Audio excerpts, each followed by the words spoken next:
ನಮಸ್ಕಾರ ಸ್ನೇಹಿತರೆ. Stocks, mutual funds, ETF ಈ ಮೂರಲ್ಲಿ ಯಾವುದ್ರಲ್ಲಿ ಇನ್ವೆಸ್ಟ್ ಮಾಡಬೇಕು? ನೀವು ಕಂಪ್ಲೀಟ್ ಬಿಗಿನರ್ ಆಗಿದ್ರೆ ಇನ್ವೆಸ್ಟ್ಮೆಂಟ್ ಫೀಲ್ಡ್ಗೆ ನೀವು ಕಂಪ್ಲೀಟ್ ಬಿಗಿನರ್ ಆಗಿದ್ರೆ ನಿಮಗೊಂದು ಕನ್ಫ್ಯೂಷನ್ ಇರುತ್ತೆ. ಯಾವುದ್ರಲ್ಲಪ್ಪ ನಾನು ಇನ್ವೆಸ್ಟ್ ಮಾಡಲಿ? ಸ್ಟಾಕ್ಸಲ್ಲಿ ಮಾಡಬೇಕಾ, ಮ್ಯೂಚುವಲ್ ಫಂಡ್ಸಲ್ಲಿ ಮಾಡಬೇಕಾ, ಇಲ್ಲ ETFs ಅಲ್ಲಿ ಮಾಡಬೇಕಾ, ಯಾವುದ್ರಲ್ಲಿ ಮಾಡಿದ್ರೆ ಬೆಟರು, ಯಾವ್ದ್ರಲ್ಲಿ ಮಾಡಿದ್ರೆ ನಂಗೆ ರಿಟರ್ನ್ಸ್ ಹೆಂಗ್ ಸಿಗುತ್ತೆ ಅನ್ನೋ ಒಂದು ಕನ್ಫ್ಯೂಷನ್ ನಾರ್ಮಲ್ ಆಗಿ ಎಲ್ರಿಗೂ ಇದ್ದೇ ಇರುತ್ತೆ. ನಿಮ್ಮಲ್ಲೂ ಕೂಡ ಆ ಒಂದು ಕನ್ಫ್ಯೂಷನ್ ಇದೆಯಾ? ಹಾಗಾದ್ರೆ ನೀವು ಈ ವಿಡಿಯೋನ ಕಂಪ್ಲೀಟ್ ಆಗಿ ನೋಡಿ. ಈ ಒಂದು ವಿಡಿಯೋ ಮುಗಿಬೇಕಾದ್ರೆ ಅಟ್ ದ ಎಂಡ್ ನಿಮಗೆ ಸ್ಟಾಕ್ಸ್ ಅಂತ ಹೇಳಿದ್ರೆ ಏನು, ಮ್ಯೂಚುವಲ್ ಫಂಡ್ಸ್ ಅಂತ ಹೇಳಿದ್ರೆ ಏನು, ETFs ಅಂತ ಹೇಳಿದ್ರೇನು, ಇದು ಯಾವ ರೀತಿಯಲ್ಲಿ ವರ್ಕ್ ಆಗುತ್ತೆ, ಹಾಗೆ ನಿಮಗೆ ಇನ್ವೆಸ್ಟ್ಮೆಂಟ್ಗೆ ಯಾವುದು ಸೂಟೇಬಲ್ ಆಗುತ್ತೆ, ಯಾವುದು ಬೆಸ್ಟ್ ಅನ್ನೋ ಒಂದು ಕ್ಲಾರಿಟಿ ನಿಮಗೆ ಈ ಒಂದು ವಿಡಿಯೋ ಮುಗಿಬೇಕಾದ್ರೆ ನಿಮ್ಮಲ್ಲಿ ಆ ಒಂದು ಕ್ಲಾರಿಟಿ ಬಂದಿರುತ್ತೆ.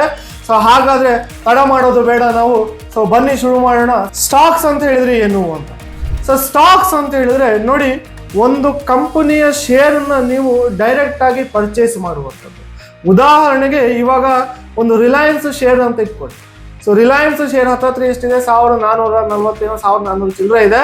ಒಂದು 1500 ರೂಪಾಯಿನ ನೀವು ಕೊಟ್ಟು ಒಂದು ಶೇರಿನ ಬೈ ಮಾಡ್ಕೊತಾ ಇದ್ದೀರಿ ಅಂತ ಹೇಳಿದ್ರೆ ನೀವು ಆ ಕಂಪನಿಯಲ್ಲಿ ಪಾಲುದಾರರಾಗ್ತಾ ಇದ್ದಾರೆ. ನೀವು ಆ ಕಂಪನಿಯಲ್ಲಿ ಪಾಲುದಾರರಾಗ್ತೀರಾ. ಆ ಒಂದು ಕಂಪನಿಯ ಒಂದು ಸಣ್ಣ ಪಾರ್ಟು ಅಥವಾ ಸಣ್ಣ ಶೇರನ್ನ ನೀವು ಹೊಂದಿರ್ತಾ ಇದ್ದೀರಾ ಅಂತ ಹೇಳಿದ್ರೆ ಒಂದು ಶೇರನ್ನ ನೀವು ಹೊಂದಿರ್ತಾ ಇದ್ದೀರಾ. ಅದಕ್ಕೆ ಓನರ್ ಯಾರು? ನೀವು. ಆ ಕಂಪನಿ ಬೆಳೀತಾ ಹೋಗ್ತಾ ಇದೆ, ಕಂಪನಿ ಚೆನ್ನಾಗಿ ಪ್ರಾಫಿಟ್ ಮಾಡ್ತಾ ಇದೆ, ನೀವು ಕೂಡ ಚೆನ್ನಾಗಿ ಪ್ರಾಫಿಟ್ ಮಾಡ್ತಾ ಇದ್ದೀರಾ. ಇಲ್ಲಿ ಅಡ್ವಾಂಟೇಜ್ ಏನು? ಹೈ ರಿವಾರ್ಡ್ ಅಂತ ಹೇಳಿದ್ರೆ ಕಂಪನಿ, ನೀವು ಸೆಲೆಕ್ಟ್ ಮಾಡಿರುವಂಥ ಕಂಪನಿ ಅಥವಾ ನೀವು ಇನ್ವೆಸ್ಟ್ ಮಾಡಿರುವಂಥ ಕಂಪನಿ ಚೆನ್ನಾಗಿ ಬೆಳೀತಾ ಇದೆ, ಚೆನ್ನಾಗಿ ದುಡ್ಡು ಮಾಡ್ತಾ ಇದೆ, ನೀವು ಕೂಡ ಆಬ್ವಿಯಸ್ಲಿ ಚೆನ್ನಾಗಿ ಲಾಭ ಮಾಡ್ತಾ ಇದ್ದೀರಿ. ಇನ್ನೊಂದೇನು ಅಂತ ಹೇಳಿದ್ರೆ ಕಂಪ್ಲೀಟ್ ಕಂಟ್ರೋಲ್ ಯಾರ ಹತ್ರ ಇರುತ್ತೆ? ನಿಮ್ಮ ಹತ್ರ ಇರುತ್ತೆ. ಡಿಸಿಷನ್ ಮೇಕರ್ ಯಾರು? ನೀವು. ಯಾವಾಗ ಸೆಲ್ ಮಾಡಬೇಕು, ಯಾವಾಗ ಪ್ರಾಫಿಟ್ ಬುಕ್ ಮಾಡಬೇಕು, ಎಷ್ಟು ಪ್ರಾಫಿಟ್ ಬಂದರೆ ಬುಕ್ ಮಾಡಬೇಕು, ಇದೆಲ್ಲ ಕೂಡ ಡಿಸಿಷನ್ ಮೇಕರ್ ಯಾರು ಅಂತ ಹೇಳಿದ್ರೆ ನೀವು. ಇದರ ಕಂಪ್ಲೀಟ್ ಕಂಟ್ರೋಲ್ ಯಾರ ಹತ್ರ ಇರುತ್ತೆ? ನಿಮ್ಮ ಹತ್ರ ಇರುತ್ತೆ.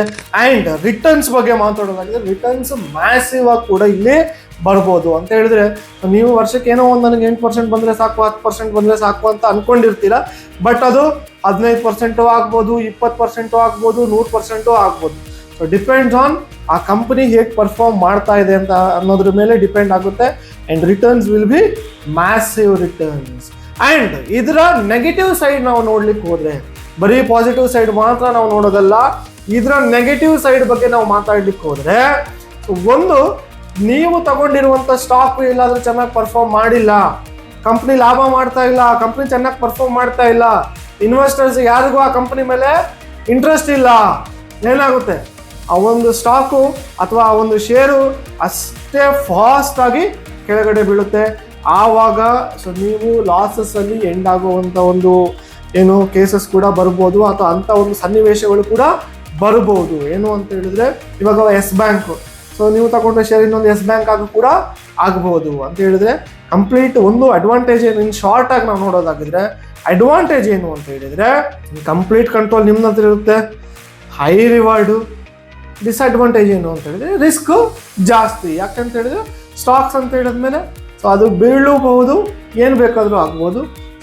ಇದು ಕಂಪ್ಲೀಟ್ ಆಗಿ ಸ್ಟಾಕ್ಸ್ ಹೇಗೆ ವರ್ಕ್ ಆಗುತ್ತೆ ಅನ್ನೋದ್ರ ಬಗ್ಗೆ ನೋಡಿದ್ವಿ. ಇನ್ನು ನಾವು ಮ್ಯೂಚುವಲ್ ಫಂಡ್ಸ್ ಹೇಗೆ ವರ್ಕ್ ಆಗುತ್ತೆ ಅನ್ನೋದ್ರ ಬಗ್ಗೆ ನೋಡೋದಾಗಿದೆ. ಮ್ಯೂಚುವಲ್ ಫಂಡ್ಸ್ ಅಂತ ಹೇಳಿದ್ರಿ ನೋಡಿ, ಮ್ಯೂಚುವಲ್ ಫಂಡ್ಸ್ ಅಂತ ಹೇಳಿದ್ರೆ ಒಂದು group of investors. For example ಇವಾಗ ನೋಡಿ, ನೀವು ಈಕ್ವಿಟಿಯಲ್ಲಿ ಇನ್ವೆಸ್ಟ್ ಮಾಡ್ತಾ ಇದ್ದೀರ ಅಂತ ಇಟ್ಕೊಳ್ಳಿ. ನಿಮ್ಮ ಹತ್ರ ಬರೀ ಒಂದು 5,000 ರೂಪಾಯಿ ಇದೆ. ಆ 5,000 ರೂಪಾಯಲ್ಲಿ ನೀವು ನಾನೊಂದು ರಿಲಯನ್ಸ್ ಶೇರ್ ತಗೊತೀನಿ, ಒಂದು TCS ತಗೊತೀನಿ, ಒಂದು HDFC ಬ್ಯಾಂಕು, ಮೂರೂ ನನಗೆ ಬೇಕು ಅಂತ ಹೇಳಿದ್ರೆ ದಟ್ ಈಸ್ ನಾಟ್ ಪಾಸಿಬಲ್. ಅದು ಪಾಸಿಬಲ್ ಇಲ್ಲ. ಆದರೆ ನಿಮ್ಮ ಇಲ್ಲಿ ಮ್ಯೂಚುವಲ್ ಫಂಡ್ಸ್ ಹೇಗೆ ವರ್ಕ್ ಆಗುತ್ತೆ ಅಂತ ಹೇಳಿದ್ರೆ ನಿಮ್ಮ ಥರನೇ ಇನ್ನೊಂದು 10 ಜನ ಇರ್ತಾರೆ 5,000 ಇನ್ವೆಸ್ಟ್ ಮಾಡೋರು. ನಿಮ್ಮ ಥರನೇ ಇನ್ನೊಂದು 10 ಜನ 5,000 ಇನ್ವೆಸ್ಟ್ ಮಾಡೋರು ಇರ್ತಾರೆ. ಒಬ್ಬ ಫಂಡ್ ಮ್ಯಾನೇಜರ್ ಇರ್ತಾನೆ. ಆ ಫಂಡ್ ಮ್ಯಾನೇಜರ್ ಏನು ಮಾಡ್ತಾನೆ? ಅಷ್ಟೂ ಜನದ ಹತ್ರ ಕಲೆಕ್ಟ್ ಮಾಡ್ತಾನೆ ದುಡ್ಡನ್ನು, ಅಷ್ಟೂ ಜನದ ಹತ್ರ ಕಲೆಕ್ಟ್ ಮಾಡ್ತಾನೆ, ಅದೇ ಒಂದು ಸ್ಟಾಕ್ಸಲ್ಲೇ ಹಾಕ್ತಾನೆ. ಅಂತ ಹೇಳಿದ್ರೆ ನೀವು ಕಂಪ್ಲೀಟ್ ಆಗಿ ಒಂದು TCS, ಒಂದು HDFC ಬ್ಯಾಂಕ್, ಒಂದು ರಿಲಯನ್ಸ್ ಶೇರ್ನ ಹೊಂದಲ್ಲ, ಅದರ ಬದಲಾಗಿ ಅದರಲ್ಲಿ ಒಂದು ಸ್ಮಾಲ್ ಪೋರ್ಷನ್ಸ್ನ ನೀವು ಹೊಂದ್ತೀರಾ. ಈಕ್ವಿಟಿ ಲಿಂಕ್ಡ್ ಮ್ಯೂಚುವಲ್ ಫಂಡ್ಸ್ ಅಂತ ಹೇಳ್ತೀವಿ ನಾವು. ಈ ಈಕ್ವಿಟಿ ಲಿಂಕ್ಡ್ ಮ್ಯೂಚುವಲ್ ಫಂಡ್ಸ್ ಅಂತ ಒಂದು ಬಾಸ್ಕೆಟ್, ಆ ಬಾಸ್ಕೆಟ್ ಅಲ್ಲಿ ಒಂದಿಷ್ಟು ಸ್ಟಾಕ್ಸ್ ಇರ್ತಾವೆ, ಆ ಬಾಸ್ಕೆಟ್ ಮೇಲೆ ಇವರು ಇನ್ವೆಸ್ಟ್ ಮಾಡುವಂಥದ್ದು. ಸೊ ನೀವು ಇನ್ವೆಸ್ಟ್ ಮಾಡುವಂಥದ್ದಲ್ಲ, ಅಲ್ಲಿ ಫಂಡ್ ಮ್ಯಾನೇಜರ್ ಇರ್ತಾರೆ, ಆ ಫಂಡ್ ಮ್ಯಾನೇಜರ್ ಡಿಸೈಡ್ ಮಾಡಿ ಆ ಬಾಸ್ಕೆಟ್ ಮೇಲೆ ಇನ್ವೆಸ್ಟ್ ಮಾಡ್ತಾರೆ. ಸೊ ಕಂಪ್ನಿ ಚೆನ್ನಾಗಿದೆ. ಇಲ್ಲೊಂದು ಅಡ್ವಾಂಟೇಜ್ ಏನು ಅಂತ ಹೇಳಿದ್ರೆ, ಯಾವುದೋ ಒಂದು ಕಂಪ್ನಿ ಕೆಟ್ಟದಾಗಿ ಪರ್ಫಾರ್ಮ್ ಮಾಡ್ತಾ ಇದೆ ಅಂತ ಹೇಳಿದ್ರೆ ಉಳಿದ ಅಷ್ಟು ಕಂಪ್ನಿಗಳು ಒಳ್ಳೆ ಪರ್ಫಾರ್ಮ್ ಮಾಡ್ತಾ ಇದೆ ಅಂತ ಹೇಳಿದ್ರೆ ಅವಾಗ ನೀವು ಲಾಭದಲ್ಲಿ ಇರ್ತೀರ. ಓಕೆ, ಸೊ ನಿಮಗೆ ಸ್ಟಾಕ್ಸ್ ಅಷ್ಟು ರಿಟರ್ನ್ಸ್ ಬರದೇ ಇರ್ಬೋದು, ಆದರೆ ಒಂದು ಒಳ್ಳೆ ರಿಟರ್ನ್ಸ್ ಸಿಗುವ ಚಾನ್ಸಸ್ ಕೂಡ ಇರುತ್ತೆ. ಬಟ್ ಇಲ್ಲಿ ಯಾವುದೂ ಕೂಡ ನಿಮ್ಮ ಕಂಟ್ರೋಲಲ್ಲಿ ಇರಲ್ಲ. ಸೊ ನೀವು ಡಿಸಿಷನ್ ಮೇಕರ್ ಆಗಿರಲ್ಲ. ಸೊ ಡಿಸಿಷನ್ ಮೇಕರ್ ಯಾರಾಗಿರ್ತಾರೆ? ಕಂಪ್ಲೀಟ್ಲಿ ನಿಮ್ಮ ಫಂಡ್ ಮ್ಯಾನೇಜರ್ ಆಗಿರ್ತಾರೆ. ಆದರೆ ಸ್ಟಾಕ್ಸ್ಗೆ ಕಂಪೇರ್ ಮಾಡಿದ್ರೆ ಇಲ್ಲಿ ರಿಸ್ಕ್ ತುಂಬ ಕಡಿಮೆ. ಯಾಕೆಂತ ಹೇಳಿದ್ರೆ ಸ್ಟಾಕ್ಸಲ್ಲಿ ನೀವು ಇನ್ವೆಸ್ಟ್ ಮಾಡ್ತಿರುವಂಥದ್ದು ಒಂದೇ ಒಂದು ಸ್ಟಾಕ್ ಮೇಲೆ, ಆದರೆ ಇಲ್ಲಿ ಬಾಸ್ಕೆಟ್ ಮೇಲೆ ಇನ್ವೆಸ್ಟ್ ಮಾಡ್ತಾ ಇದ್ದಾರೆ. ಸೊ ಯಾವುದೋ ಒಂದು 2 ಸ್ಟಾಕ್ ಬಿದ್ದರೂ ಕೂಡ ನಮ್ಗೆ ಅದು ಮ್ಯಾಟ್ರ್ ಆಗಲ್ಲ, ಯಾಕಂದರೆ ಉಳಿದ 8 ಸ್ಟಾಕ್ಗಳು ಚೆನ್ನಾಗಿ ಪರ್ಫಾರ್ಮ್ ಮಾಡ್ತಾ ಇದ್ದಾರೆ. ಸೊ ಎಲ್ಲ ಸ್ಟಾಕ್ಗಳು ಚೆನ್ನಾಗಿ ಪರ್ಫಾರ್ಮ್ ಮಾಡಲೇಬೇಕು ಅಂತ.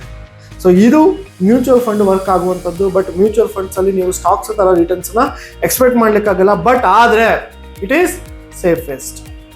ಓಕೆ, ಸೊ ಇಲ್ಲಿ ನಿಮಗೆ ಯಾವುದೇ ನಾಲೆಜ್ ಇಲ್ಲ ಅಂತ ಹೇಳಿದ್ರು ಪರವಾಗಿಲ್ಲ, ಯಾಕಂದ್ರೆ ನಿಮ್ಗೆ ಬೇಕೇ ಬೇಕಾಗಿಲ್ಲ. ನೀವೇನು ದುಡ್ಡು ಹಾಕಿದ್ರೆ ಸಾಕು, ಉಳಿದಿದ್ದೆಲ್ಲ ನಿಮ್ಮ ಫಂಡ್ ಮ್ಯಾನೇಜರ್ ನೋಡ್ಕೊಳ್ತಾರೆ. So mutual funds lower risk compare to ಸ್ಟಾಕ್ಸ್ಗೆ ಕಂಪೇರ್ ಮಾಡಿದ್ರೆ ರಿಸ್ಕ್ ತುಂಬ ಕಡಿಮೆ. ಆ್ಯಂಡ್ ಮ್ಯಾನೇಜ್ ಮಾಡುವಂಥವ್ರು ಯಾರು ಅಂತ ಹೇಳಿದ್ರೆ ಎಕ್ಸ್ಪರ್ಟ್ಸ್ ಮ್ಯಾನೇಜ್ ಮಾಡುವಂಥವ್ರು.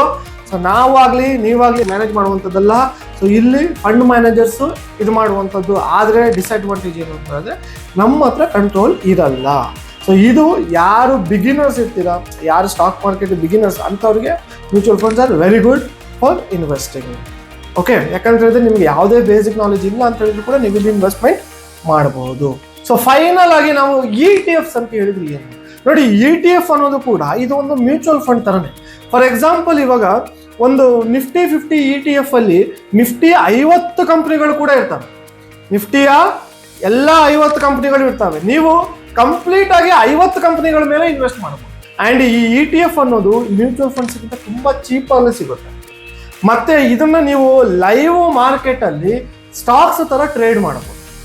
ಲೈವ್ ಮಾರ್ಕೆಟಲ್ಲಿ ಸ್ಟಾಕ್ಸನ್ನು ನಾವು ಹೇಗೆ ಟ್ರೇಡ್ ಮಾಡ್ತೀವೋ ಅದೇ ಥರ ನಾವು ETFಸನ್ನು ಟ್ರೇಡ್ ಮಾಡ್ಬೋದು. And it is highly transparent. So ETF ಅನ್ನೋದು ನಿಮಗೆ highly transparent and highly safe. ಯಾಕೆ ಅಂತ ಹೇಳಿದ್ರೆ ನೀವು ಸೊ ಯಾವುದೋ ಒಂದು ನಿರ್ದಿಷ್ಟ ಕಂಪನಿ ಅಥವಾ ನಿರ್ದಿಷ್ಟ ಶೇರಿನ ಮೇಲೆ ನಿಮ್ಮ ಇನ್ವೆಸ್ಟ್ಮೆಂಟ್ ಮಾಡ್ತಾ ಇಲ್ಲ, ಅಥವಾ ಯಾವುದೋ ಒಂದು ನಿರ್ದಿಷ್ಟ ಒಂದು 4-5 ಕಂಪನಿ ಮೇಲೆ ನಿಮ್ಮ ಇನ್ವೆಸ್ಟ್ಮೆಂಟ್ ಮಾಡ್ತಾ ಇಲ್ಲ. ಸೊ ನೀವು ಇಲ್ಲಿ ಎಲ್ಲ 50, ಇವಾಗ ನಿಫ್ಟಿ 50 ETF ಅಲ್ಲಿ 50 ಕಂಪ್ನಿಗಳು ಇದ್ದಾವೆ. ಸೊ 50 ಕಂಪ್ನಿ ಮೇಲೂ ಇನ್ವೆಸ್ಟ್ ಮಾಡ್ತಾ ಇದ್ದೀವಿ. ಓಕೆ, ಸೊ ಇದು ಹೈಲಿ ಟ್ರಾನ್ಸ್ಪರೆಂಟು. ಮತ್ತು ಈ ETF-ಗಳು ಬೆಲೆ ಅನ್ನೋದು ತುಂಬ ಕಡಿಮೆ. ಸೊ ನಿಮಗೆ 100-150 ರೂಪಾಯಿಗೂ ಕೂಡ ನಿಮಗೆ ETF-ಗಳು ಸಿಗ್ತವೆ. ಆ್ಯಂಡ್ ಇನ್ನೊಂದು ಏನು ಅಂತ ಹೇಳಿದ್ರೆ ಹೈಲಿ ಡೈವರ್ಸಿಫೈಡ್. ಸೊ ಇಲ್ಲಿ ಡೈವರ್ಸಿಫಿಕೇಶನ್ ಅನ್ನೋದು ತುಂಬ ಜಾಸ್ತಿಯಾಗಿ ಸಿಗುತ್ತೆ, ಹಾಗೆ ಹೈಲಿ ಟ್ರಾನ್ಸ್ಪರೆಂಟ್. ಆ್ಯಂಡ್ ಮತ್ತೊಂದು ಏನು ಅಂತ ಹೇಳಿದರೆ ನಿಮಗೆ ಸೊ ನಿಮ್ಮ ಏನು ಸ್ಟಾಕ್ಸನ್ನು ನೀವು ಹೇಗೆ ಟ್ರೇಡ್ ಮಾಡ್ತೀರಾ ಅದೇ ರೀತಿಯಲ್ಲಿ ನೀವು ETFs ಕೂಡ ಟ್ರೇಡ್ ಮಾಡ್ಬೋದು. ಸೊ ನಿಮಗೆ ETFs ಬಗ್ಗೆ ಕಂಪ್ಲೀಟ್ ನಾಲೆಜ್ ಬೇಕು ಅಂತ ಹೇಳಿದರೆ ಸೊ ಇನ್ನು ಕೆಲವೇ ದಿವಸದಲ್ಲಿ ನಿಮಗೆ ಸೊ ನಮ್ಮದೇ ಒಂದು ಚಾನಲ್ನಲ್ಲಿ ನಿಮಗೆ ETFs ಬಗ್ಗೆ ಒಂದು ಕಂಪ್ಲೀಟ್ ಒಂದು ವಿಡಿಯೋ ಬರುತ್ತೆ.